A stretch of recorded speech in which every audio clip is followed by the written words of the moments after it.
What if the end wasn't a singular event, but a kaleidoscope of nightmares, each culture painting its own terrifying masterpiece of oblivion?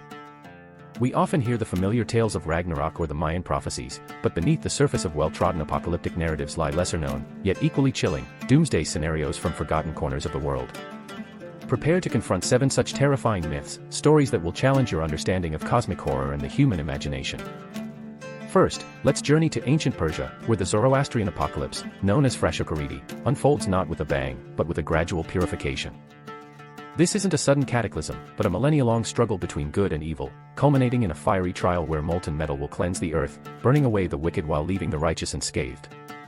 It's a vision of judgment far more nuanced than simple destruction, emphasizing moral responsibility and the eventual triumph of good.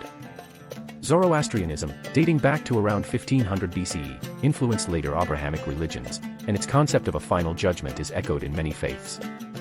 Next, we venture into the mythology of the Igbo people of Nigeria, where the end is heralded by the collapse of social order and the rise of monstrous beings. The world, sustained by adherence to moral codes and respect for the ancestors, unravels when these values are abandoned. This isn't just about natural disasters, it's a societal breakdown, a consequence of humanity's own failings. The erosion of Omenala, the traditional Igbo way of life, is seen as a precursor to ultimate chaos. This reflects a deep-seated cultural anxiety about the importance of communal harmony and ancestral connection. Our third stop takes us to the legends of the Mapuche people of Chile and Argentina.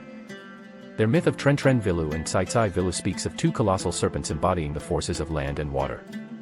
Tsai Tsai Vilu, the serpent of the sea, rises up in a devastating flood, while Tren Tren Vilu, the serpent of the land, raises the earth to protect humanity. This isn't just a natural disaster, it's a cosmic battle between elemental forces, a struggle for survival against overwhelming power. The Mapuche traditionally lived in close harmony with nature, and this myth reflects their understanding of its unpredictable and often destructive potential. Now, let's delve into the bleak worldview of the Norse before the Viking Age, specifically looking at pre-Ragnarok beliefs. While Ragnarok is well known, earlier Norse concepts of the end were even more pessimistic. Evidence suggests a belief in cyclical destruction and rebirth, where the cosmos would be consumed by fire and ice, only to emerge again, repeating the cycle endlessly. This pre-Viking Age fatalism highlights a culture constantly grappling with the harsh realities of their environment.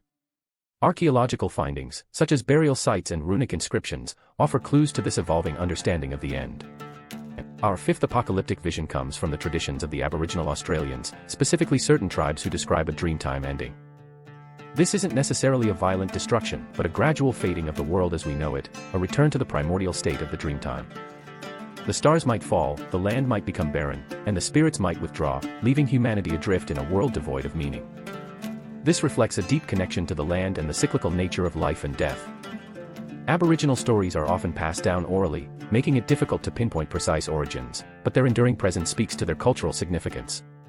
Next, we turn to the apocalyptic beliefs of some Amazonian tribes. Instead of a grand, fiery destruction, some envision the world ending with a slow, creeping silence.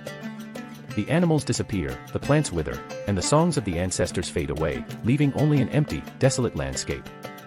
This is a chillingly intimate apocalypse, a personal loss of connection to the natural world and the spiritual realm. Deforestation and the destruction of indigenous cultures contribute to the tangible fear of this silent apocalypse becoming a reality. Finally, consider the Finnish epic, the Kalevala.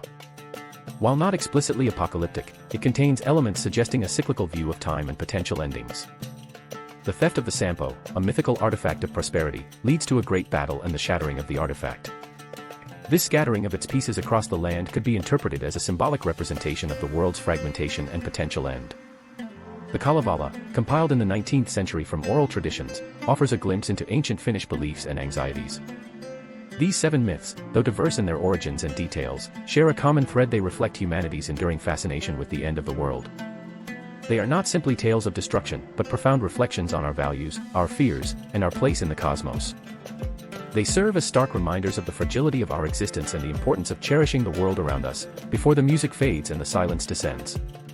They are not prophecies, but warnings, whispered across millennia, urging us to choose a different path. The end, it seems, is not just something that happens to us, it is something we create,